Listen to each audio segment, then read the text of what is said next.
Welcome to our channel. Today we how to disable filtering problems in Softr Pagination easy tutorial step by step clearly. To begin, log into your Softr account. Navigate to the project where you wish to disable the filtering in Pagination. In the left sidebar, click on the Pages section to view your page options. Select the page with the pagination you want to modify. Once on the page editor, locate the block containing the pagination. Click on the block to open its settings. In the Settings panel, look for the Filters option. Toggle the Filters option to the off position. This will disable any filtering problems present in your pagination. Next, scroll down to the pagination settings within the same panel. Adjust the items per page if necessary to ensure optimal display. After making your adjustments, click on the Save button at the top right corner. Finally, preview your page to ensure the changes have been applied successfully. You have now successfully disabled filtering problems in your Softr pagination.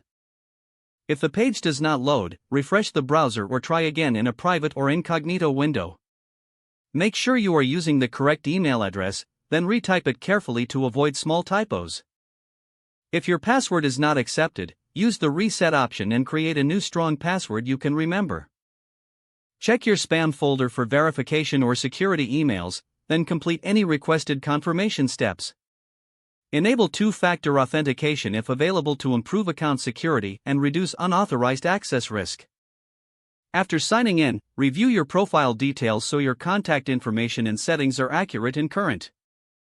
If you see an error message, note it down and try again after restarting your device and internet connection. Log out when you finish, especially on shared devices, to keep your account and payment information secure. If the page does not load, refresh the browser or try again in a private or incognito window.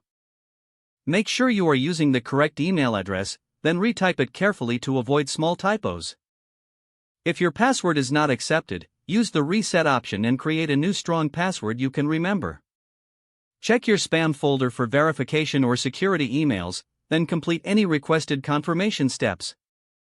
Enable two-factor authentication if available to improve account security and reduce unauthorized access risk. After signing in, review your profile details so your contact information and settings are accurate and current.